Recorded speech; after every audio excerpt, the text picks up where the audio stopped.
Maximum minimum में हम लोग एग्जाम्पल नंबर 38 करते हैं।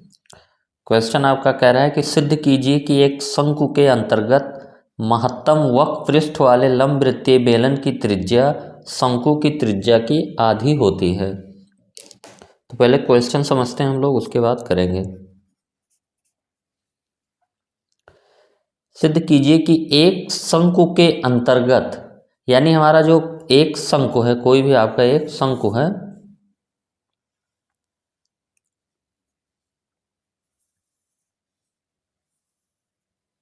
ये शंकु हो गया हमारा,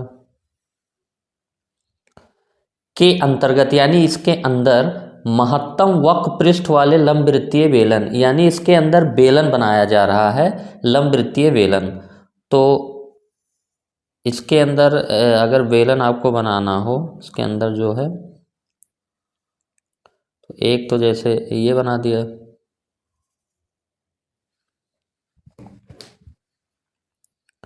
या अगर ये बनाना चाहें तो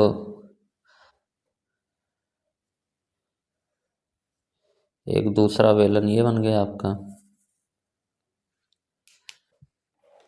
तो इस लंबवृत्तीय शंकु के अंदर जो आपके लंबवृत्तीय जो बेलन बनेंगे, बहुत सारे बेलन बनेंगे आपके, बहुत सारे बेलन जो है अलग अलग त्रिज्या और अलग अलग ऊंचाई के बेलन जो है आपके इसके अंतर्गत बन रहे हैं।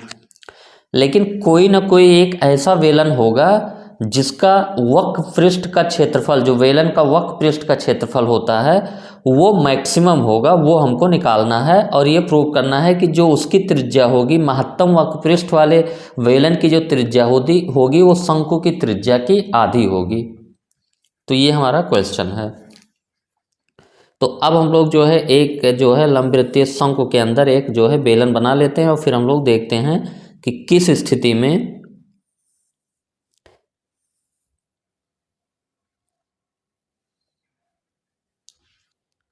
तो हम लोग एक बेलन बना लेते हैं लंबवृत्तीय शंकु के अंदर एक लंबवृत्तीय बेलन।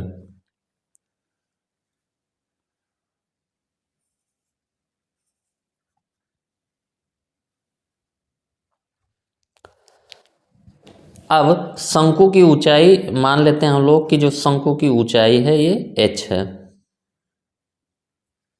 शंकु की ऊंचाई h है और जो शंकु की त्रिज्या है वो r है, यानी ये डिस्टेंस, इसको अगर हम लोग O पॉइंट मान ले, इसको C और इसको A और इसको हम लोग मान लेते हैं Q और इस पॉइंट को हम लोग मान लेते हैं P और ये जो पॉइंट है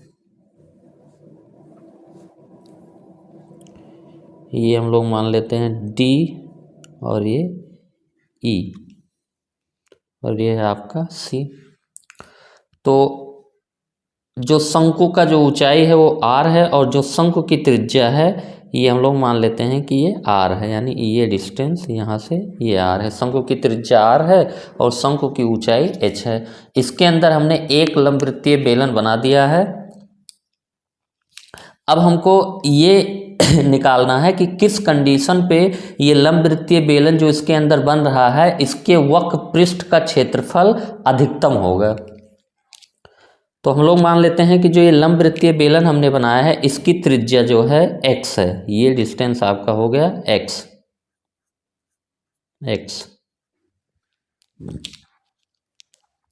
ये डिस्टेंस आपका हो गया x, यानी लंबवृत्तीय जो बेलन है उसकी त्रिज्या x हो गई।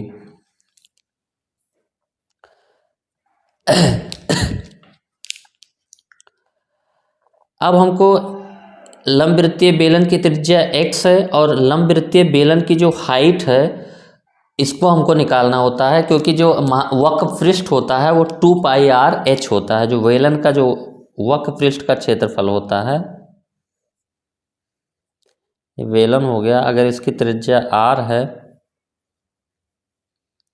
और इसकी ऊंचाई h है, अगर बेलन की त्रिज्या h है, ऊंचाई h है, तो इसके जो वक्र पृष्ठ के क्षेत्रफल का जो फार्मूला होता है आपको पता होगा कि वक्र पृष्ठ का क्षेत्रफल ये था 2πr/h। तो ये x का फलन है हमारा। जैसे जैसे देखिए बेलन आपका चेंज हो रहा है तो उसमें जो है त्रिज्या बेलन की अलग अलग है। तो ये हमारा जो वक्र पृष्ठ का क्षेत्रफल होगा वो हमारा x का फलन होगा। अब हमको बेलन का हाइट निकालना है, तो एक काम हम लोग कर लेते हैं कि ये आपका जो है, देखिए ये फिगर यहाँ पे दोबारा बना रहे हैं।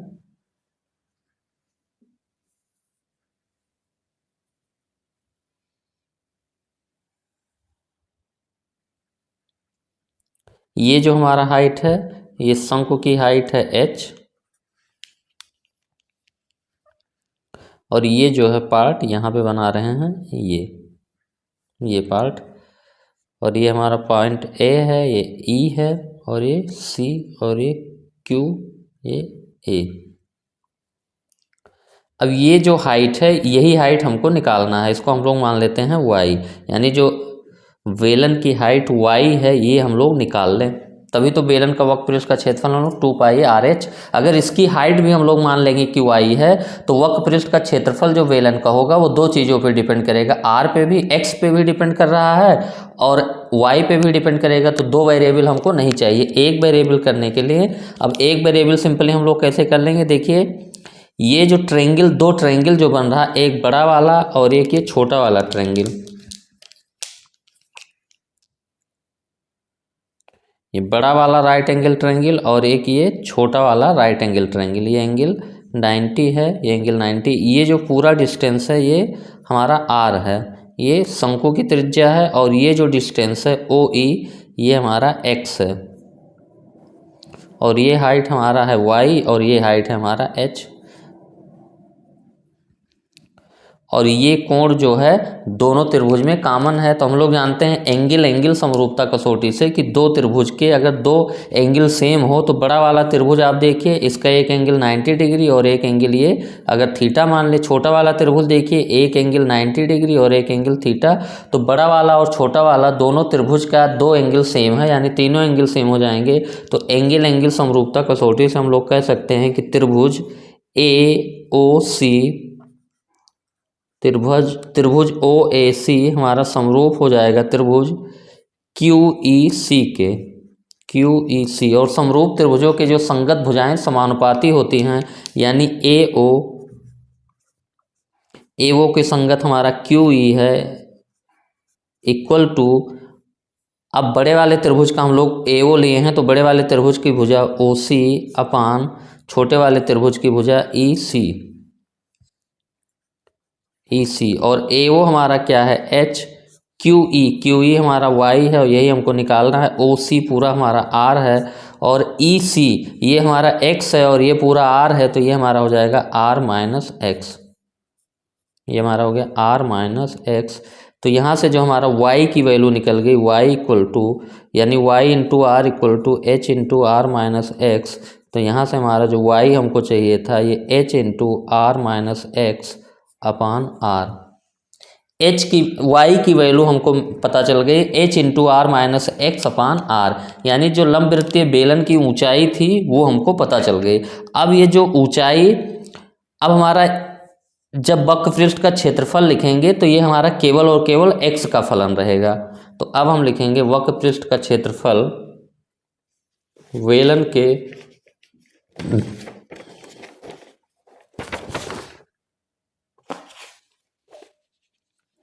अब हम लोग लिखेंगे कि बेलन के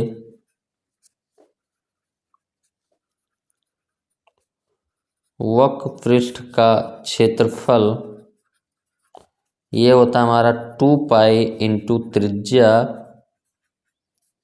इंटू ऊंचाई, 2πr/h जिसे कहते हैं हम लोग। तो ये हो गया वक्र पृष्ठ का क्षेत्रफल S, 2π इंटू बेलन की त्रिज्या हम लोगों ने देखी x है, और ऊंचाई जो y है हमारा y इक्वल टू हमारा h into R minus X upon r। ये हमारा हो गया बेलन के वक्र पृष्ठ का क्षेत्रफल। अब s इक्वल टू, इसको हम लोग और थोड़ा सा सॉल्व करते हैं, तो ये हमारा हो गया 2π h/r। h भी हमारा क्या है, ये शंकु की हाइट है, ये कांस्टेंट है, r हमारा शंकु की त्रिज्या है, ये भी कांस्टेंट है। तो 2π h/r इंटू एक्स से मल्टीप्लाई कर दें तो R X minus X square. अब हमको चाहिए कि ये जो वेलन के वक्र पृष्ठ का क्षेत्रफल है ये एक्स का फलन है, एक्स पे डिपेंड करता है, यानी जैसे जैसे हमारा जो है वेलन का जो है त्रिज्या बदलेंगे वैसे वैसे वक्र पृष्ठ भी बदलेगा। तो हमको चाहिए कि मैक्सिमम एक्स के किस वैल्यू के लिए एस मैक्सिमम है, तो उसके लिए हमको D S Y D X निकालना होगा और उसको इक्वल टू 0 करना होगा। तो D S Y D X equal to 2πh/r, ये तो हमारा कांस्टेंट है, इंटू आर भी कांस्टेंट है, एक्स वेरिएबल है तो एक्स का डिफ्रेंसिएशन r इंटू 1 - 2x। अब D S Y D X equal to हम लोग 0 करते हैं तो 2πh/r r - 2x equal to 0। यहाँ से हमारा हो गया r - 2x इक्वल टू 0, यानी 2x इक्वल टू r। यहाँ से हो गया आपका x इक्वल टू r/2। अब x इक्वल टू r/2 ये हमारा क्या हो गया, क्रिटिकल पॉइंट हो गया। अब हमको देखना है कि इस पे मैक्सिमा है कि मिनिमा है, s हमारा इस पे मैक्सिमम वैल्यू ले रहा है कि मिनिमम, तो उसके लिए हमको d2s/dx² निकालना पड़ेगा, डबल डिफ्रेंसिएशन। तो एक डिफ्रेंसिएशन 2πh/r है हमारा, तो 2πh/r into r minus 2x है तो r का डिफ्रेंसिएशन 0 हो गया, -2x 2 इंटू 1 हो गया, तो d2s/dx² इक्वल टू आपका हो गया 2πh/r इंटू -2। और ये हमारा क्या है, लेस देन 0, क्योंकि ये सारे पॉजिटिव हैं और -2 से मल्टीप्लाई करेंगे तो ये लेस देन 0, यानी d2s/dx² at x equal to r/2 is less than 0। और लेस देन 0 होता है डबल डिफ्रेंसिएशन, तो उस बिंदु पे हमारा मैक्सिमा होता है। अतः x इक्वल टू r/2 पर वक्र पृष्ठ का क्षेत्रफल अधिकतम होगा, मैक्सिमम होगा। तो ये सिंपल सा क्वेश्चन था, आपको पूरा एक बार फिर समराइज करा दे रहे हैं। पूछा गया था आपका कि कोई शंकु है, शंकु के अंदर आप जो है बनाएंगे लंबवृत्तीय बेलन, तो लंबवृत्तीय बेलन का आपको वक्र पृष्ठ का क्षेत्रफल अधिकतम कब होगा, ये सिद्ध कीजिए जब उसकी त्रिज्या शंकु की त्रिज्या की आधी होगी। तो शंकु की जो त्रिज्या है वो r हमारा दिया हुआ है और शंकु का जो हाइट है ये भी h हमारा दिया हुआ है। अब हम लोग जैसे जैसे अलग अलग बेलन इसके अंदर बना रहे हैं तो इसकी त्रिज्या जो है अलग अलग आ रही है।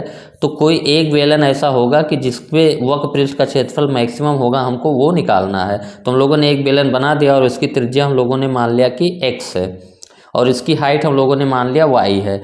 अब हाइट x और y दो वेरिएबल हम लोग नहीं रखना चाहते, तो इसीलिए ये देखिए ये ट्रायंगल जो है AOC और ये ट्रायंगल जो है यहाँ पे, इसको फिगर को हमने अलग बना दिया। तो AOC, ये ट्रायंगल AOC और ये ट्रायंगल QEC जो इसके अंदर बन रहा है, दोनों समरूप होंगे, क्योंकि दो त्रिभुजों के अगर दो कोण बराबर होते हैं तो एंगल समरूपता कसौटी से दोनों त्रिभुज समरूप होते हैं और समरूप त्रिभुजों की संगत भुजाएं समानुपाती होती हैं।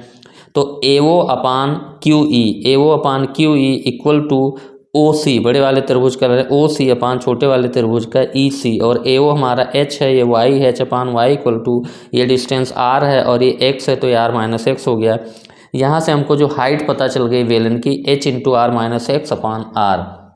अब अगला पॉइंट तो हमारा सिंपल सा है, अब हमको कुछ नहीं करना है, बस वक्र पृष्ठ का क्षेत्रफल हमारा हो गया वेलन का 2πr इंटू H, यानी 2π इंटू त्रिज्या इंटू ऊंचाई। तो त्रिज्या हमारा x है और ऊंचाई हमारा h इंटू R-X/R, यानी वक्र पृष्ठ का क्षेत्रफल जो s आया है ये हमारा x का फलन है। x जैसे जैसे बदलेगा वक्र पृष्ठ का क्षेत्रफल बदल रहा है। अब इसकी मैक्सिमा या मिनिमा निकालने के लिए हमको क्रिटिकल पॉइंट चाहिए, उसके लिए ds/dx, यानी s जिसका फलन हो, बाकी सब कांस्टेंट है h और r। ds/dx equal to 2πh/r हमारा कांस्टेंट है, r भी कांस्टेंट है, तो r इंटू 1x का डिफ्रेंसिएशन -2x, और इसको इक्वल टू 0 करेंगे तो x equal to r/2 critical point मिल गया हमारा। अब इस x इक्वल टू r/2 पे हमारा sx जो है मैक्सिमम हो रहा है कि मिनिमा, उसके लिए d2s/dx² का चिन्ह देखना पड़ेगा। तो d2s/dx² का चिन्ह लेस देन 0 है, यानी x इक्वल टू r/2 पे हमारा वक्र पृष्ठ का क्षेत्रफल मैक्सिमम हो रहा है। अब एक एक कॉन्सेप्चुअल पॉइंट हम लोग एक पॉइंट देख लेते हैं, उसके बाद और एग्जाम्पल करेंगे।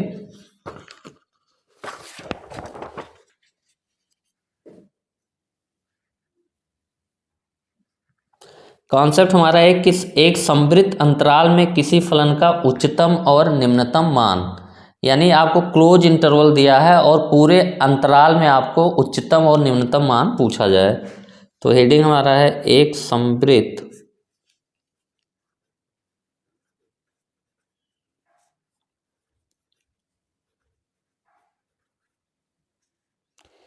संवृत्त अंतराल में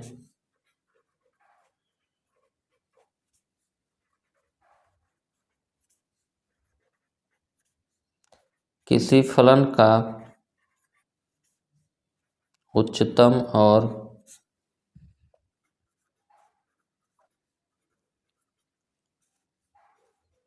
निम्नतम मान।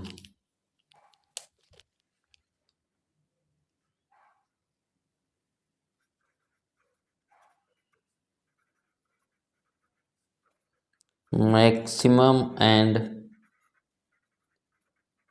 Minimum values of a function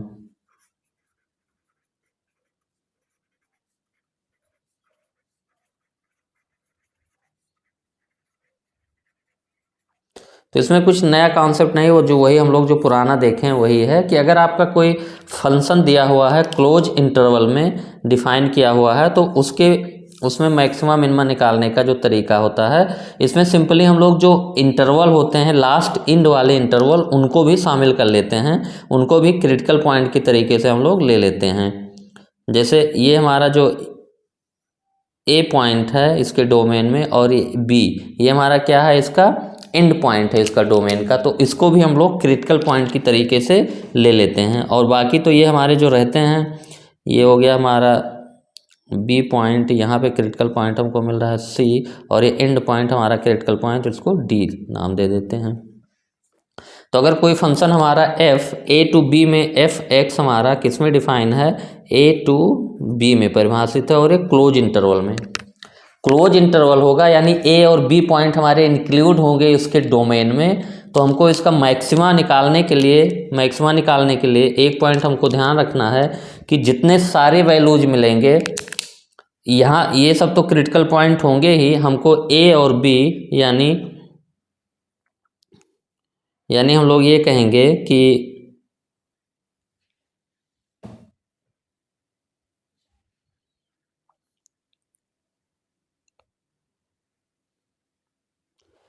अंतराल के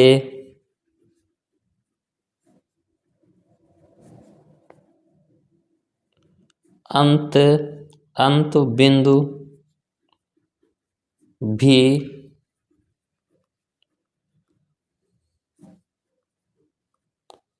क्रांतिक बिंदु के रूप में लिए जाते हैं। तो ये सिंपल सा एक पॉइंट है कि आपको जो अंतराल का जो अगर क्लोज इंटरवल है, ओपन इंटरवल होगा तब तो बात ही नहीं, ओपन इंटरवल में नहीं लेंगे, लेकिन अगर क्लोज इंटरवल में कोई फंक्शन हमारा एफ एक्स डिफाइन है A to B close interval में, तो आपको जो F dash x equal to 0 या जहाँ पे एफ डैश एक्स डिफाइन नहीं रहता वो तो क्रिटिकल पॉइंट होते हैं, बाकी एंड पॉइंट भी हमारा क्रिटिकल पॉइंट के रूप में लिए जाते हैं।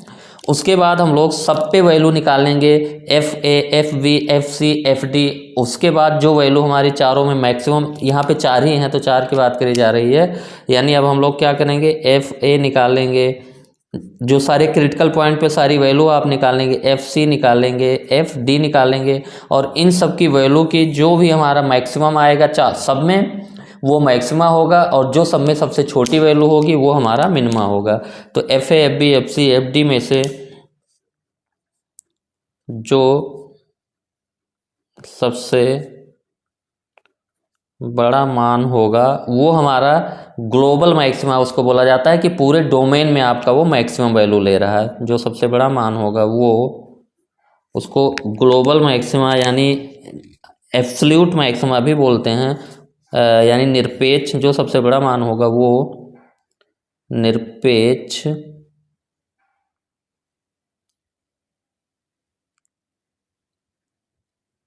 उच्चतम मान होगा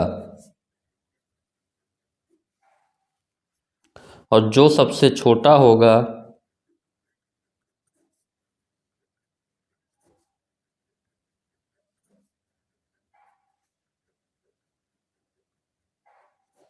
वो निरपेक्ष निम्नतम मान होगा। यानी लोकल मैक्सिमा लोकल मिनिमा नहीं, सारे डोमेन में जो सबसे क्रिटिकल पॉइंट पे जो सबसे छोटा आएगा वो पूरे फंक्शन का जो है एब्सोल्यूट निरपेक्ष मैक्सिमा या निरपेक्ष मिनिमा होगा। जो सबसे बड़ा आएगा वो मैक्सिमा, जो सबसे छोटा आएगा वो मिनिमा। अब इसका एक एग्जाम्पल हम लोग करते हैं। बस इसमें हमारा कॉन्सेप्ट यही था कि अगर फलन हमारा क्लोज इंटरवल पे डिफाइन है तो क्रिटिकल बिंदु के रूप में क्रांतिक बिंदु के लिए हम लोग अंतिम बिंदु को भी ले लेंगे। अभी एग्जाम्पल आपका है, अंतराल क्लोज इंटरवल 1 to 5 में f(x) बराबर 2x³ minus 15x² plus 36 plus 1 द्वारा प्रदत्त फलन के निरपेक्ष उच्चतम और निरपेक्ष निम्नतम मानों को ज्ञात कीजिए। यानी पूरे फलन में जो सबसे मैक्सिमम वैल्यू होगी। तो हमारा जो f(x) है 2x³ minus 15x² plus 36x plus 1। तो सबसे पहला काम हमारा f'(x) इक्वल टू 0 करते हैं। तो f'(x) हमारा 6x² minus 30x plus 36। f'(x) को 0 करेंगे तो हमारा क्रांतिक बिंदु मिलेगा, यानी 6x² minus 30x plus 36 equal to 0। अब यहाँ पे 6 हम लोग कॉमन कर लेते हैं तो x² minus 5x plus 6 equal to 0। x² minus 5x plus 6 equal to 0। x² minus 3x minus 2x plus 6। x common करें, यहाँ x माइनस 3, यहाँ माइनस 2 कॉमन किया, x माइनस 3 इक्वल टू 0। तो एक ब्रैकेट में x माइनस 3 हो गया, एक ब्रैकेट में x माइनस 2 इक्वल टू 0। तो यहाँ से x माइनस 3 को 0 करेंगे 3 आएगा, x माइनस 2 को 0 के बराबर करेंगे 2 आएगा। तो यानी जो हमारा क्रांतिक बिंदु हो जाएगा, क्रांतिक बिंदु ये हमारा हो गया 3 हो गया, 2 हो गया, और डोमेन जो हमारा है क्लोज इंटरवल है तो इसके अंत बिंदु हो गए 1 और 5। इनको भी हम लोगों ने ले लिया क्योंकि ये हमारे क्या हैं, जो डोमेन है जहां हमारा फंक्शन डिफाइन है डोमेन के अंत बिंदु हैं और एक क्लोज इंटरवल है, इसीलिए हम लोगों को ये भी क्रिटिकल पॉइंट के रूप में लेना होगा। अब हम लोग क्या करेंगे, इन सब पे f'(x) देखेंगे और उसकी वैल्यू के हिसाब से डिफाइन करेंगे कि किन किन पे मैक्सिमा हो रहा है, किन किन पे मिनिमा, और सारी वैल्यू निकालेंगे। तो f'(x) हमारा वो है, तो f'(x) हमारा हो जाएगा, ये देखिए x² minus 6x² minus 30x plus 36 है। तो ये हमारा 6 बाहर ही रहने देते हैं, इसको डिफ्रेंशिएट करेंगे क्योंकि हमारा यही f'(x) है। तो 2x माइनस 5 हो गया। अब सभी जो है क्रांतिक बिंदुओं पे f'(x) का हम लोग चिन्ह देखेंगे। एट C1 इसको हम लोग नाम दे देते हैं, इसको C2 नाम देते हैं, इसको C3, यानी क्रांतिक बिंदु 1, क्रांतिक बिंदु 1। एट C1 f'(C1) यानी equal to f'(3) equal to हमारा क्या होगा, इसमें x की वैल्यू 3 पुट करेंगे तो 2 इंटू 3 माइनस 5। तो ये हमारा हो गया 6 माइनस 5, ये हमारा आ गया पॉजिटिव होगा, यानी 6 आ रहा है, यानी ये हमारा आ गया ग्रेटर देन 0। यानी एट x इक्वल टू 3 ये हमारा क्या आ रहा है, अभी ग्लोबल हम लोग नहीं कहीं पे, ये मिनिमा हम लोग कह देते हैं। ग्रेटर देन 0 पे, अगर ग्रेटर देन 0 है तो मिनिमा होता है, यानी 3 पे मिनिमा। फिर हम लोग 2 पे देखते हैं, एट C2 इक्वल टू 2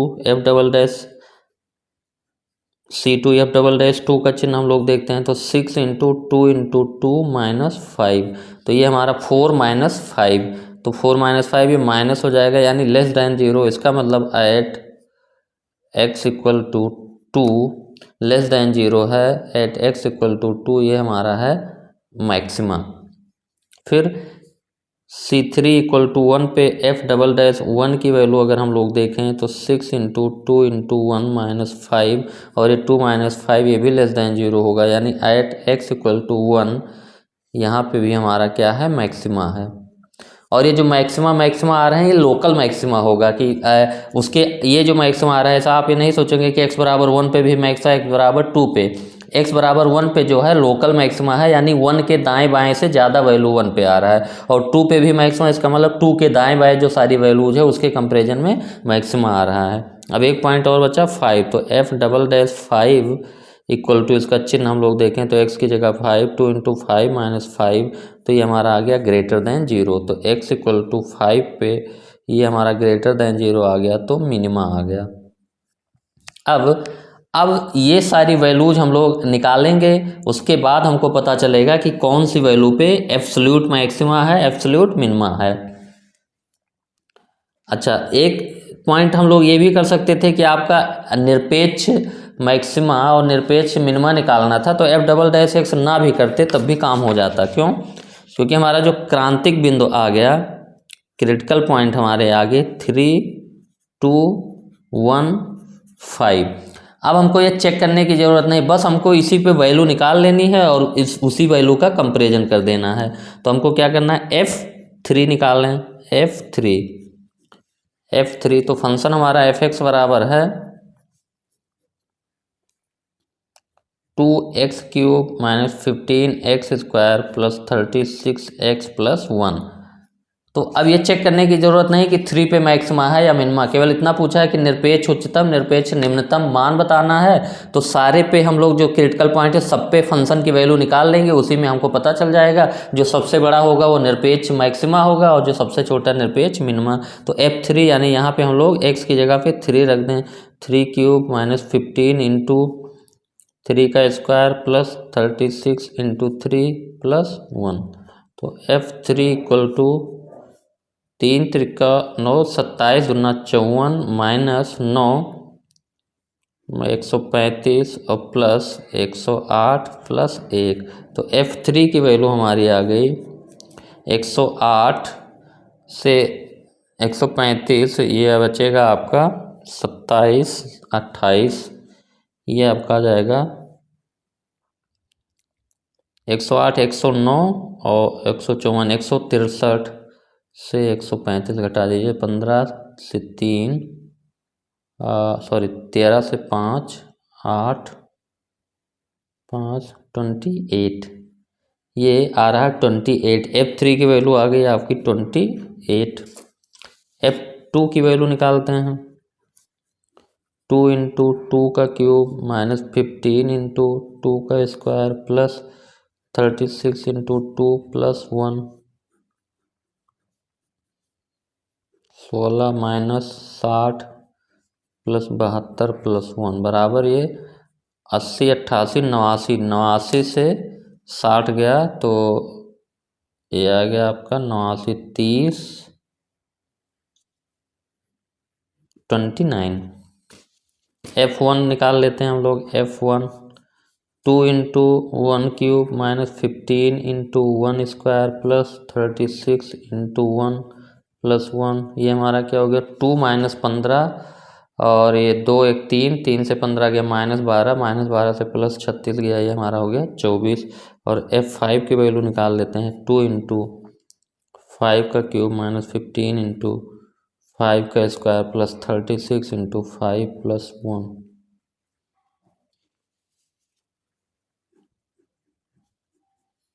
125, ये हो गया 250 - 25 × 15 प्लस 180 + 1, तो ये हो गया 250 - 7 375 प्लस 180 + 1, 250 से 375 ये हो जाएगा 50, 125 - 125 5 30 35, ये आ जाएगा 36 से या 56 आ जाएगा। ये 250 - 375 ये हो गया 125, 55 5 60, ये हो गया 56। अब हमारा जो सारी वैल्यूज f3 की वैल्यू आ गई, यानी जो क्रिटिकल पॉइंट है उस पर 3 पे 28 है और 2 पे जो वैल्यू है ये 29 है और 1 पे जो वैल्यू है ये 24 है और 5 पे जो वैल्यू हमारी ये 56 है। अब सारी वैल्यूज पता चल गई। अब इसमें जो सबसे छोटी वैल्यू होगी वो हमारा एब्सोल्यूट मिनिमा होगा, यानी 24 ये हमारा एब्सोल्यूट मिनिमा है और जो मैक्सिमा है एब्सोल्यूट, ये हमारा एब्सोल्यूट मैक्सिमा है। तो ये निरपेक्ष उच्चतम मान है, उच्चतम मान, और ये है 56 और कहाँ पे है, एट x इक्वल टू 5 पे, और ये हमारा निरपेक्ष निम्नतम मान है, निम्नतम मान, और ये हमारा 24 है, और एट ये x इक्वल टू 1 पे।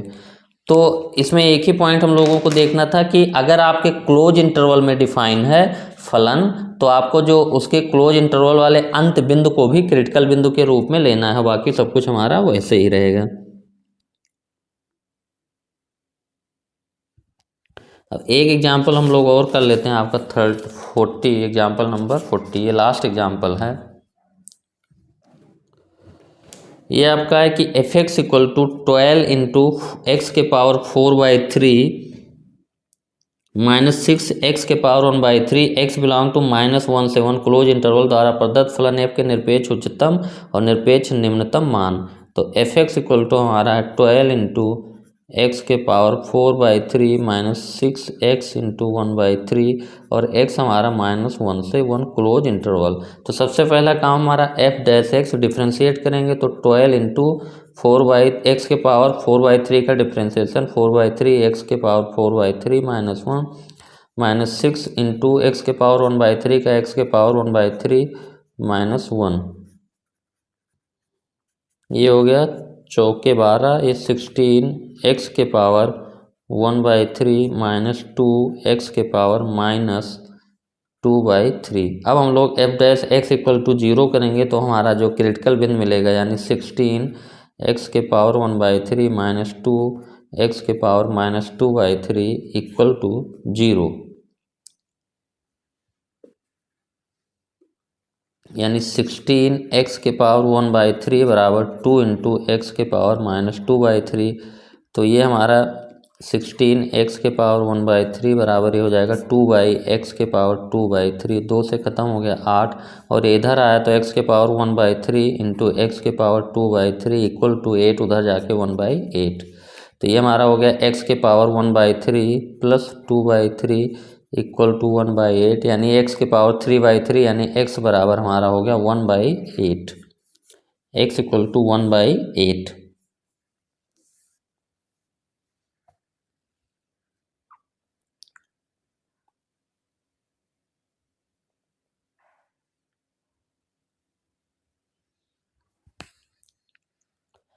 अब हमको ये देखना है कि -1 से 1 एक क्रिटिकल बिंदु तो हमारा जो है क्रांतिक बिंदु एक तो मिल गया x इक्वल टू 1/8, एक हो गया हमारा x इक्वल टू 1/8, और एक हमारा एंड पॉइंट हो गया -1 और 1।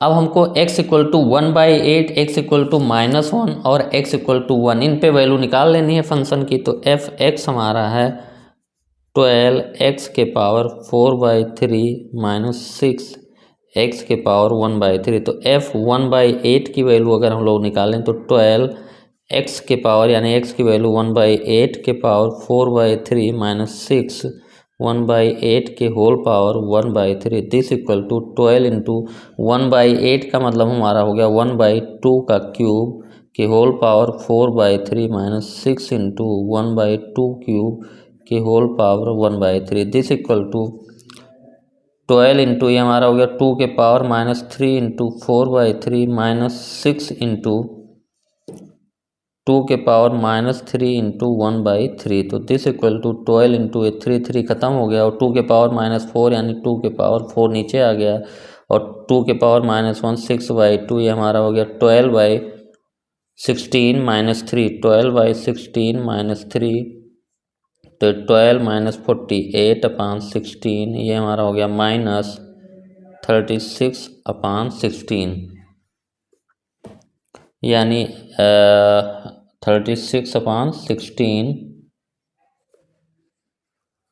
इसको हम लोग इससे 4 से कैंसिल कर दें तो -9/4, ये हमारा आ गया -9/4। F1/8 की वैल्यू हमारी आ गई -9/4। अब F1 की वैल्यू हम लोग निकाल लेते हैं। F1 की वैल्यू 12 इंटू 1 के पावर 4/3 -6 इंटू 1 के पावर 1/3। तो ये 1 के पावर कुछ भी हो तो 1 ही होता, तो 12 - 6 = 6 आ गया। यानी F1 = हमारा आ गया 6। F-1 हम लोग निकाल लें। F-1 =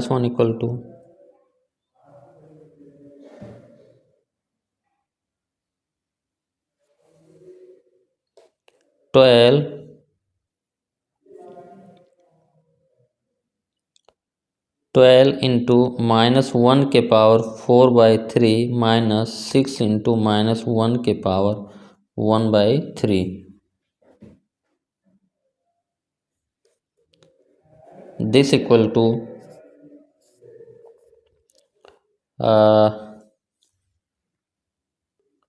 इसको हम लोग लिख सकते हैं 12 इंटू -1 के होल पावर 1/3 के होल पावर 4 -6 इंटू -1 के पावर 1/3। तो -1 के पावर अगर ऑड होता है तो उसकी वैल्यू -1 होती है, और यहाँ पे इवन है तो इसकी वैल्यू सीधा 1 हो जाएगी 12, और इसकी वैल्यू -1, तो ये 12 + 6 हो जाएगा यानी 18। तो F-1 की वैल्यू हमारी आ गई 18।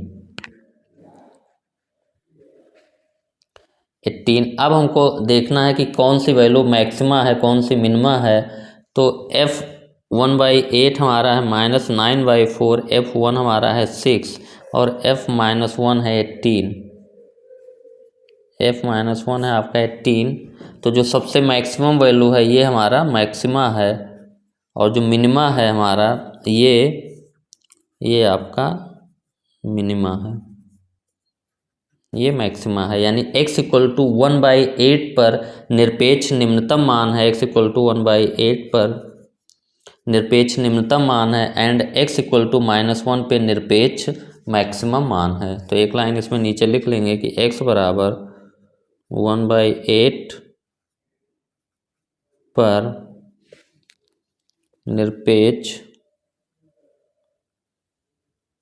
निरपेक्ष मिनिमा है, मिनिमम मान बराबर -9/4, और x = -1 पर निरपेक्ष मैक्सिमा है। तो सिंपल सा बात वही है कि अगर आपका जो डोमेन का जो एंड पॉइंट है ये आपका क्लोज इंटरवल पे फुल अनडिफाइन है, तो ये भी एंड पॉइंट भी हमारा क्रिटिकल पॉइंट के रूप में लिया जाता है।